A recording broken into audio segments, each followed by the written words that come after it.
रवि लामिछाने मेरो आमाको मावली हो। म उहाँले क्लिन चिट पाएर उहाँले क्लिन चिट पाएर बाहिर छुट्टोस्, उहाँलाई बाइज्जत रिहा हुने मौका मिलोस् भन्ने मान्छे हो म। अब अहिले उहाँलाई पुनरावेदन अदालत हाइकोर्टको आदेशमा उहाँलाई अहिले कारागार चलान गरिएको हो। त्यो जीवी राईले भानु आतुको नागरिकता लिएको आशंका। जीवी राईले अर्कै नागरिकता लिएर यो एउटा टापु देश हो। यो टापु देशमा के रहेछ भने त्यहाँ म अलिकति यसको हाइलाइट सुनाउँछु। भानु आतुमा नागरिकता प्राप्त गर्न न्यूनतम $1,55,000 तिर्नुपर्छ। भानु आतुको राजधानीले विश्वभरको 113 देशमा भिसा मुक्त प्रवेश अनुमति दिन्छ। उत्तर प्रदेश पुगेछन् चोर बाटोबाट भागेर। उत्तर प्रदेश यानी कि यूपी पुगे। त्यहाँ नेपाल प्रहरीका सुयोग्य इन्टेलिजेन्सका सुयोग्य अधिकृत र जवानहरू कोही चटपटे व्यापारी चनाव चटपटे बदम झुरझुरे भेषमा थिए। दुर्गा प्रसाईले सबभन्दा बढी विश्वास गरेको मीडिया कर्मी नै उहाँको सुराग भयो भन्ने मैले एकदमै अथेन्टिक इन्फर्मेसन प्राप्त गरेको छु। हुन्छ भने म दुखी स्तब्ध छु, किनभने रवि लामिछाने मेरो आमाको मावली हो। म उहाँले क्लिन चिट पाएर बाहिर छुट्टोस्, उहाँलाई बाइज्जत रिहा हुने मौका मिलोस् भन्ने मान्छे हो म। अब अहिले उहाँलाई पुनरावेदन अदालत हाइकोर्टको आदेशमा उहाँलाई अहिले कारागार चलान गरिएको हो। त्यो पनि पूर्वपक्षमा हातिनुपर्ने कुरा केही पनि छैन, किनभने उहाँको विषयमा फैसला भएको छैन। सम्भवतः दुर्गा प्रसाई पनि जानी त पूर्वपक्षमा हो नि, मुद्दा त लामो चल्छ। त्यस कारणले गर्दाखेरि मलाई जसो लाग्छ अब रविजीले 84मा मौका पाउनुहुन्छ कि हुन्न भन्ने कुरोको निर्धारण अब 6-8 महिनामा हुन्छ। किनभने मैले आज तपाईँहरूलाई एउटा अखबार देखाउन चाहन्छु कि यो अखबारमा आज निस्किएको छ। अब जीवी राईको पालो। जीवी राईले भानु आतुको नागरिकता लिएको आशंका। जीवी राईले अर्कै नागरिकता लिएर यो एउटा टापु देश हो। यो टापु देशमा के रहेछ भने त्यहाँ म अलिकति यसको हाइलाइट सुनाउँछु। भानु आतुमा नागरिकता प्राप्त गर्न न्यूनतम $1,55,000 तिर्नुपर्छ। भानु आतुको राजधानीले विश्वभरको 113 देशमा भिसा मुक्त प्रवेश अनुमति दिन्छ।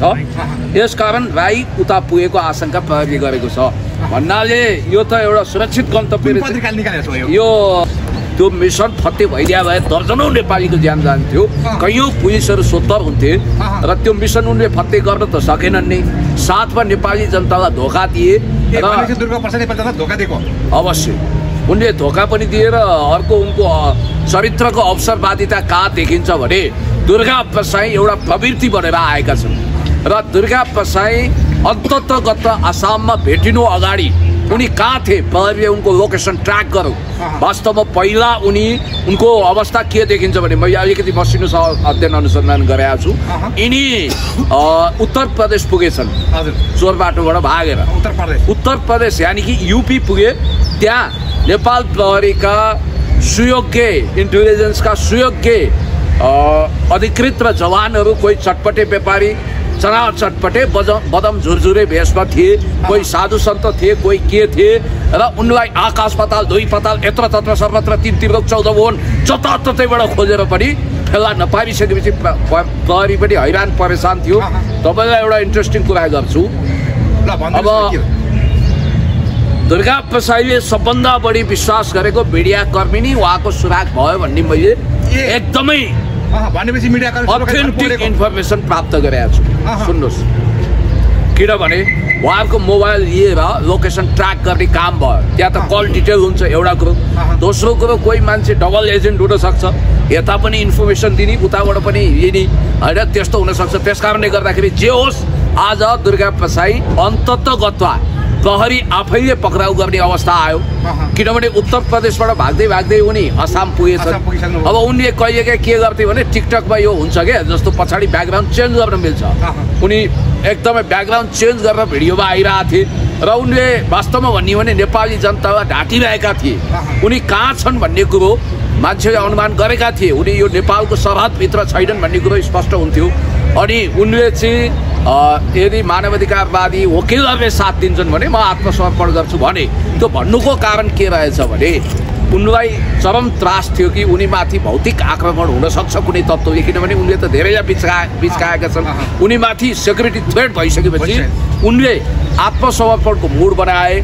जिउज्यान जोगाउनु छ म भाग्दिनँ कहाँ भाग्छु र भागेको छैन भने मान्छे गुटुटु भ्याकुर लखटे चाहिँ लखटेको त होइन तर लापत्ता भए उनी अनि म नेपालमै छु भने मान्छे भारत गएर आत्मसमर्पण गर्छन् विदेशी भूमिमा भनेपछि उनले राष्ट्रियताको खोक्रो नारा लगाउन मिल्छ अनि अर्को कुरो नागरिक बचाउँछु भन्नेले नागरिक मार्ने मिसन चलाए जस्तो पनि देखियो र तपाईँलाई यति कुरो भनौँ कि दुर्गा प्रसाईको शिरमाथि अहिले झन्डै 1 दर्जन मुद्दाहरू छ।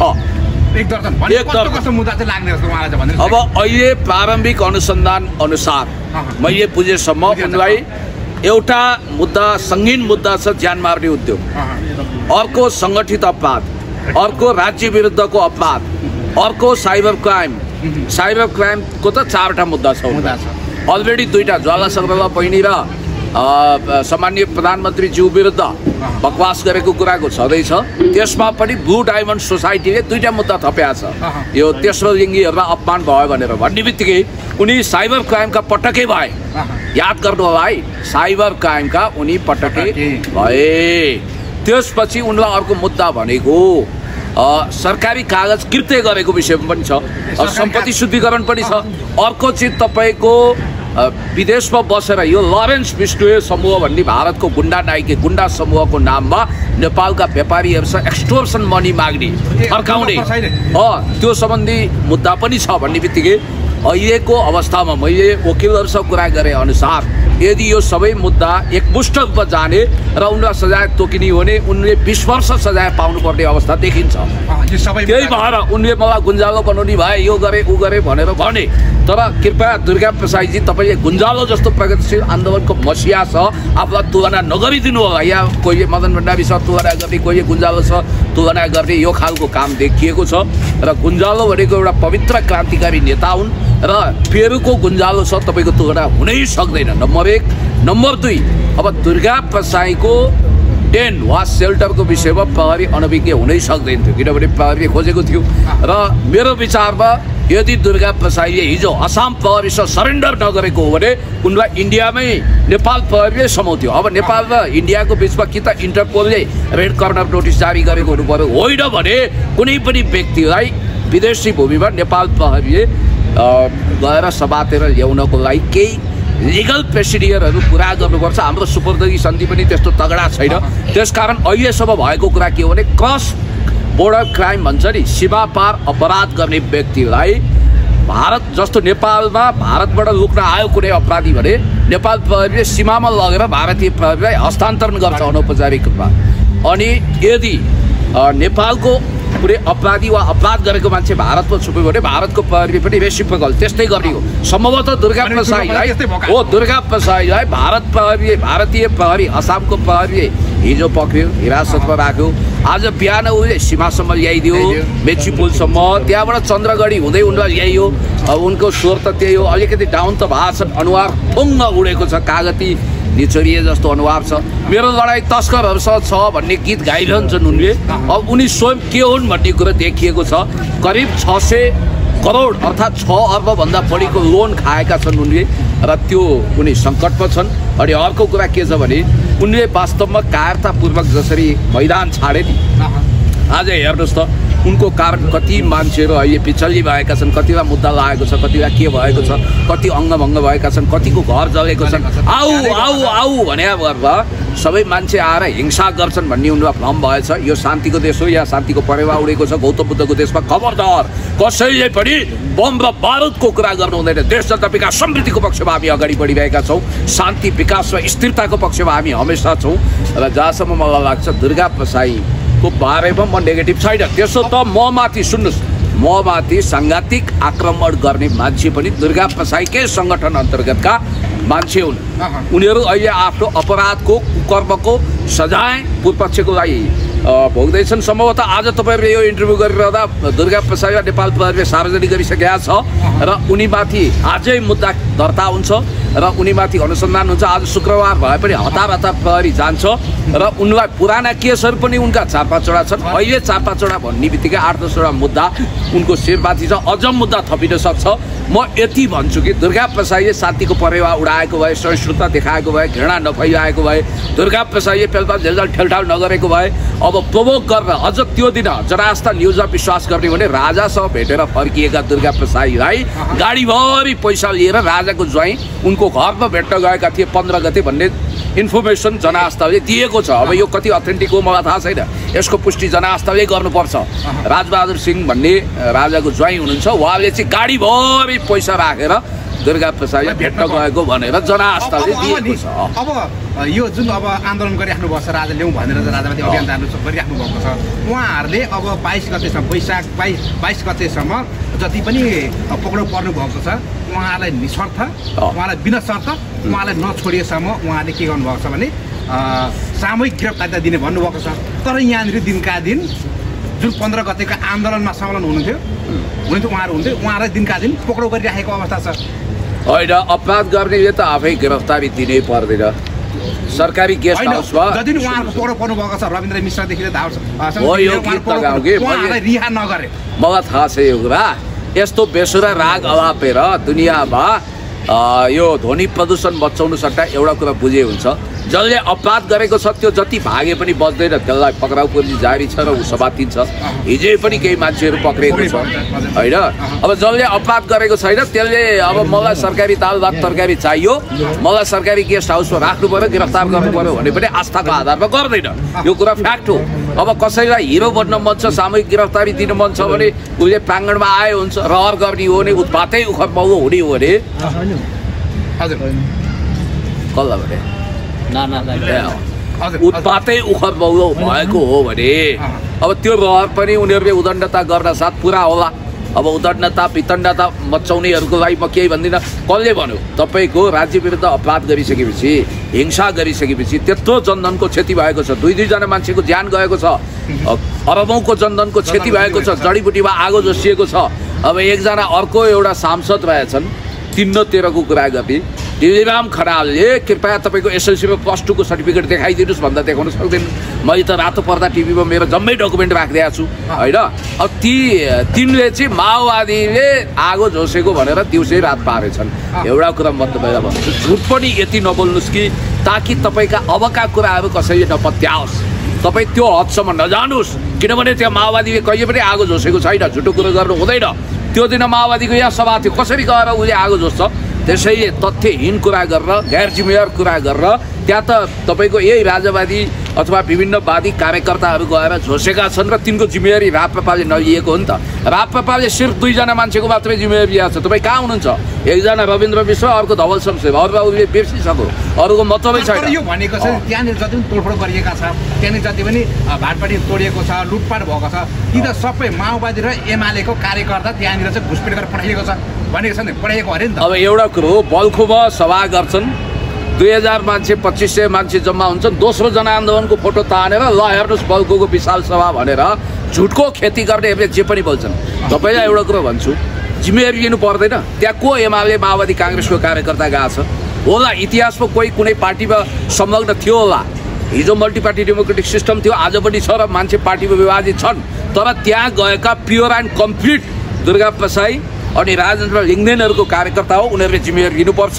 उनीहरूले गैर जिम्मेवार हुनु हुँदैन। बिपी कोइरालाले बम विस्फोट भइसकेपछि राजा महेन्द्र विरुद्ध नेपाली काङ्ग्रेसले बमबाड गर्यो र त्यतिखेर बिपी कोइरालालाई त्यो मुद्दा चल्दा बिपी कोइरालाले न्यायिक कटघरामा उभिएर के नैतिक जवाफ दिनुभएको थियो भने बिपी कोइरालालाई मुद्दा लगाइएको थियो। उहाँले भन्नुभयो त्यो काण्डमा म भौतिक रूपमा उपस्थित छैन, तर त्यो नेपाली काङ्ग्रेसले घटाएको त्यसको नैतिक जिम्मेवारी म लिन्छु भनेर उहाँले भन्नुभएको थियो होइन। त्यो यद्यपि गलत हो भनेर पनि उहाँले भन्नुभएको थियो। भन्ने बित्तिकै त्यति नैतिक हिम्मत त यो राप्रपावाला पञ्चमण्डलीको वासी क्लबले के नै लिन्छ र? हेर्नुहोस् ए बाबा, तपाईँलाई एउटा कुरो म भन्छु, हिजोसम्म प्रेसर कुकर बेच्नेहरू आज करोडौँको गाडी कसरी चढ्छन्, हिजोसम्म फ्याङ्लो झोला बोकेर हिँड्नेहरूको आज महल कसरी ठडिन्छ?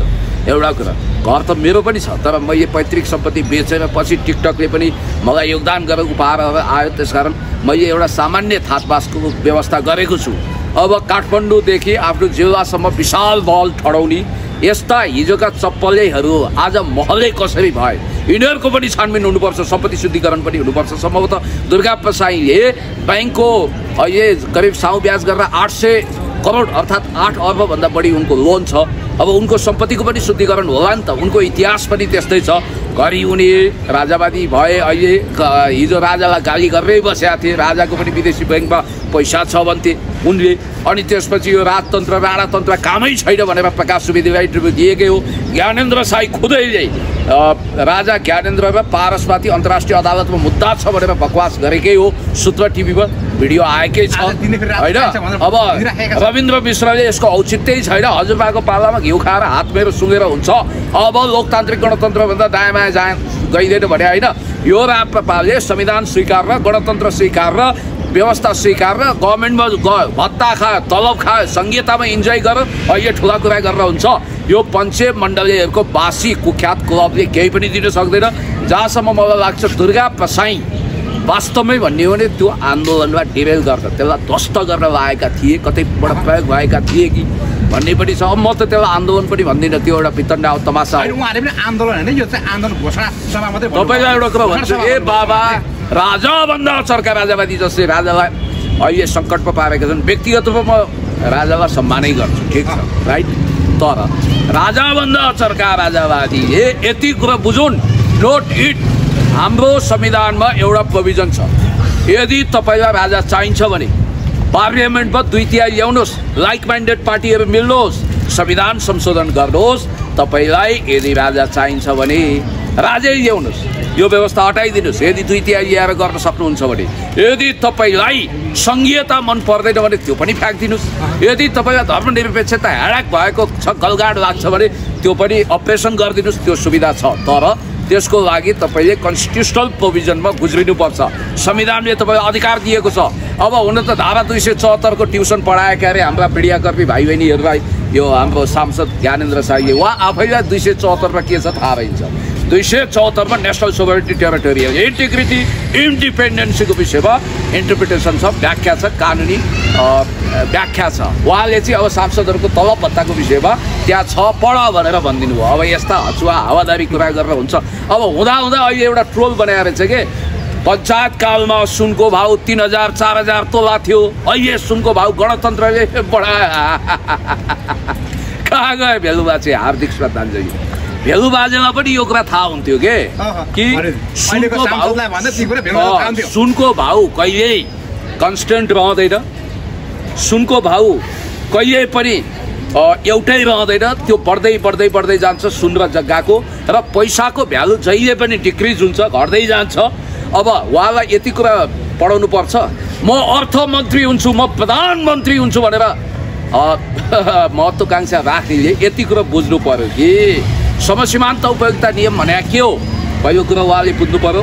मार्जिनलाइज युटिलिटी थ्योरी भनेको के हो, मार्जिनलाइज युटिलिटी थ्योरीको विषयमा उहाँको इन्टरप्रिटेसन के हो। अनि उहाँलाई म भन्न चाहन्छु, त्यसो भए तपाईँलाई एउटा कुरा भन्छु, पञ्चायतकाल तपाईँहरू अधिकांश मान्छेहरू भर्खर केटाकेटी हुनुहुन्थ्यो, म पनि केटाकेटी नै थिएँ।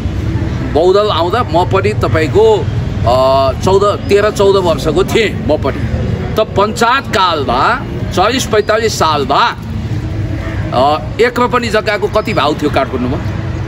सेन्टर ठाउँको कुरा नगरौँ, बौद्ध जोर पार्टीमा 1 रुपैयाँ भनेको त्यतिखेर 1 लाख पनि पर्दैन, 50,000 पर्थ्यो। आज कति पर्छ? करोडौँ पर्छ। अनि जग्गाको भाउ स्थिर हुन्छ। हो ठिकै हो, पञ्चायतकालमा 3000-4000 रुपियाँ तोला थियो। मैले थाहा पाउँदा चिनी तपाईँको 20 रुपियाँ किलो थियो, अहिले कति छ? त्यसकारण ग्यास कति थियो, अहिले कति छ? तपाईँले एउटा कुरा के थाहा पाउनुपर्छ भने मुद्रास्फीति भएको छ, मुद्राको भ्यालु घटेको छ। पहिला 1000 को नोट लिएर जाँदा 2-4 बोरा रासन आउँथ्यो, अहिले 1000 को जाँदा 1 किलो 2 किलो आउने हो।